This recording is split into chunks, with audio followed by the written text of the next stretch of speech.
નમસ્કાર મારા વહાલા વિદ્યાર્થી મિત્રો, આજે વાત કરીશું ધોરણ 6 વિષય વિજ્ઞાનના પાઠ નંબર 10 ચુંબક સાથે ગમ્મતના સ્વાધ્યાયના પ્રશ્નોના જવાબો વિદ્યાર્થી મિત્રો આપણે મેળવીશું. એ પહેલા ચેનલની અંદર પ્રથમ વખત આવ્યા છો તો મિત્રો ચેનલને ખાસ સબસ્ક્રાઇબ કરી તમારા મિત્રો સુધી આ વિડીયો શેર કરવાનું ભૂલશો નહીં. વિદ્યાર્થી મિત્રો, પહેલો છે પ્રશ્ન નંબર 1, નીચેની ખાલી જગ્યા પૂરો. એ કૃત્રિમ ચુંબક તો લંબઘન ચુંબક, નાળાકાર ચુંબક અને મિત્રો નાળ ચુંબક અને નાળાકાર ચુંબક જેવા વિવિધ આકારની અંદર બનાવવામાં આવે છે. જે પદાર્થો ચુંબક તરફ આકર્ષાય છે તેને ચુંબકીય પદાર્થ કહે છે. સી, કાગળ એ ચુંબકીય પદાર્થ નથી. ડી, જૂના જમાનાની અંદર નાવિકો દિશા શોધવા માટે ગજિયો ચુંબકના ટુકડાઓ લટકાવતા હતા. ચુંબકને હંમેશા બે ધ્રુવ હોય છે, એન અને એસ, ઉત્તર ધ્રુવ અને દક્ષિણ ધ્રુવ. પ્રશ્ન નંબર 2, નીચેના વિધાનો ખરા છે કે ખોટા કહો. નાળાકાર ચુંબકને એક જ ધ્રુવ હોય છે, તો મિત્રો કેવું છે? ખોટું છે. કૃત્રિમ ચુંબકની શોધ ગ્રીસમાં થઈ છે, તો સાચું. ચુંબકના સમાન ધ્રુવો એકબીજાને અપાર કરશે છે, તો એ પણ સાચું છે. જ્યારે ચુંબકને લોખંડની રજકણ નજીક લાવવામાં આવે ત્યારે મહત્તમની રજકણ તેના વચ્ચેના ભાગમાં ચોંટી જાય છે, તો મિત્રો ખોટું. ગજિયો ચુંબક હંમેશા ઉત્તર દક્ષિણ દિશા તરફ નિર્દેશ કરે છે, તો સાચું.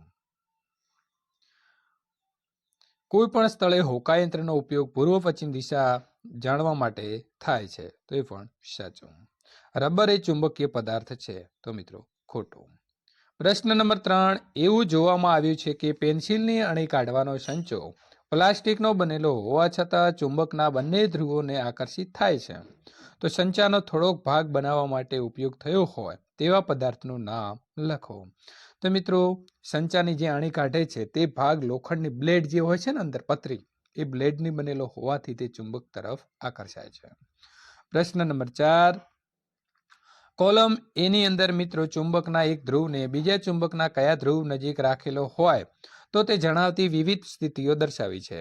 કોલમ 2 માં દરેક પરિસ્થિતિની અંદર પરિણામ ફેરફાર દર્શાવે છે, ખાલી જગ્યા પૂરો. તો કોલમ એ અને કોલમ બી, અહીં મિત્રો એન એન આપ્યા છે, બંને સમાન ધ્રુવો છે, તો અપાકર્ષણ થશે.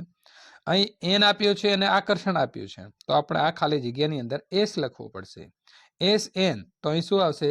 આકર્ષણ આવશે, અને એસ એસ તો આવશે અપાકર્ષણ. તો આવી રીતે આપણે ખાલી જગ્યાઓ પૂરીશું. ત્યાર પછી વાત કરીશું પ્રશ્ન નંબર 5, ચુંબકના કોઈ પણ બે ગુણધર્મો લખો. તો ચુંબકના બે ગુણધર્મોની અંદર મિત્રો ચુંબકને બે ધ્રુવો હોય છે, ઉત્તર ધ્રુવ અને દક્ષિણ ધ્રુવ. સમાન ધ્રુવો એકબીજાને અપાર કરશે છે, જ્યારે સમાન ધ્રુવો એકબીજાને આકર્ષે છે. ગજિયા ચુંબકના ધ્રુવો ક્યાં આવેલા હોય છે? તો ગજિયા ચુંબકના ધ્રુવો તેના છેડાઓ ઉપર એન અને એસ બરાબર મિત્રો આવી રીતે આવેલા હોય છે, નોર્થ અને સાઉથ.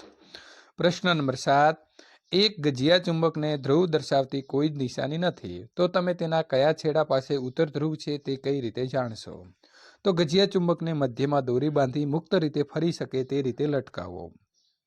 જ્યારે ચુંબક સ્થિર થાય ત્યારે તેના બે છેડાની સ્થિતિ જોતા જે છેડો ઉત્તર દિશા તરફ હોય તે ઉત્તર ધ્રુવ છે તેમ જાણી શકાય છે. પ્રશ્ન નંબર 8, તમને લોખંડની પટ્ટી આપેલી છે અને તેનું ચુંબક તમે કઈ રીતે બનાવશો? તો લોખંડનો એક લંબચોરસ ટુકડો લો અને તેને ટેબલ ઉપર મૂકો. હવે ગજિયો ચુંબક લો અને તેના એક ધ્રુવને લોખંડના ટુકડાના કોઈ એક છેડા પાસે રાખો. ચુંબકને ઉચક્યા સિવાય લોખંડની ટુકડો જે છે તેના બીજા છેડા સુધી તેની લંબાઈ સુધી ઘસો. હવે ચુંબકને ઊંચું કરી અને તેના ધ્રુવને જે ધ્રુવથી તમે શરૂઆત કરી હતી તે ધ્રુવ ઉપર લોખંડના ટુકડાને જે છેડાથી શરૂઆત કરી હતી ત્યાં લાવો. ચુંબકને ફરીથી લોખંડના ટુકડા ઉપર અગાઉ મુજબ જ ફેરવો. આ ક્રિયાનો 30 થી 40 વખત પુનરાવર્તન કરો. લોખંડનો ટુકડો જે છે તે મિત્રો ચુંબક બન્યો છે કે નહીં તે જાણવા માટે પિન કે લોખંડની રજકણ તેની નજીક લાવો. જો ન થયો હોય તો આ ક્રિયાને થોડો વધુ સમય માટે ચાલુ રાખો. યાદ રાખો કે ચુંબકનો ધ્રુવ અને ગતિની દિશા બદલાઈ ન જાય.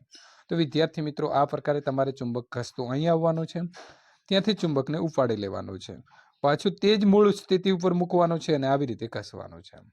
પાછું અહીંથી ઉપાડી લેવાનું છે અને પાછું અહીં મૂકીને આમ એક જ દિશાની અંદર તમારે ઘસવાનું રહેશે.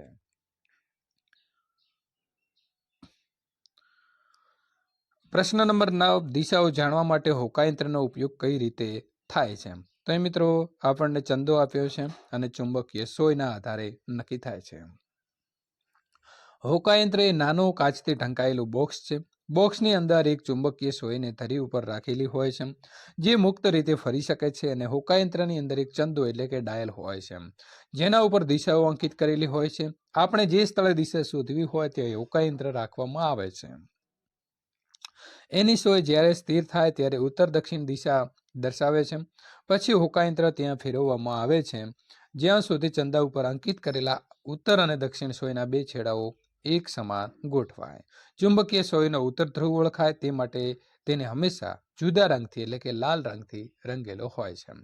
વિદ્યાર્થી મિત્રો, સંપૂર્ણ સોલ્યુશન જે છે એ આપણે અહીં પ્રશ્ન નંબર 9નું પૂર્ણ કરીએ છીએ. પ્રશ્ન નંબર 10ની વાત કરીશું. પાણીના ટબમાં તરી રહેલી રમકડાની એક ધાતુની બનેલી હોડીની નજીક વિવિધ દિશાઓમાંથી ચુંબક લાવવામાં આવે છે. તો તેના ઉપર થતી અસર કોલમ 1માં આપેલી છે.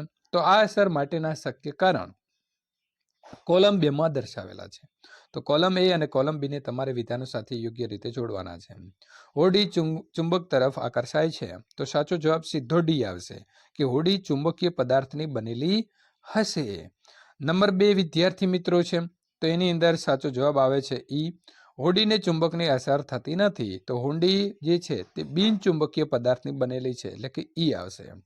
નંબર 3ની વાત કરીશું. જો હોડીના મુખ તરફ ચુંબકનો ઉત્તર ધ્રુવ લાવવામાં આવે તો હોડી ચુંબક તરફ ગતિ કરે છે. તો સાચો જવાબ આવશે બી કે હોડીના મુખ તરફ દક્ષિણ ધ્રુવ રહે છે તે રીતે ચુંબક લગાવેલું હશે. નંબર 4ની વાત કરીશું. જો હોડીના મુખ તરફ ચુંબકનો ઉત્તર ધ્રુવ લાવવામાં આવે તો હોડી ચુંબકથી દૂર જાય છે. તો જવાબ શું આવશે? એ. હોડીના મુખ તરફ ઉત્તર ધ્રુવ રહે તે રીતે ચુંબક લગાવેલું હશે. નંબર 5 હોડી દિશા બદલ્યા વગર ગતિ કરે છે. તો સાચો જવાબ વિદ્યાર્થી મિત્રો આવશે સી કે હોડીની લંબાઈ સાથે નાનકડું ચુંબક લગાવેલું છે. વિદ્યાર્થી મિત્રો, સંપૂર્ણ સોલ્યુશન અહીં આપણે પૂર્ણ કરીએ છીએ. જો તમને અમારો આ વિડીયો ગમ્યો હોય તો લાઈક કરી તમારા મિત્રો સુધી શેર કરવાનું ભૂલશો નહીં.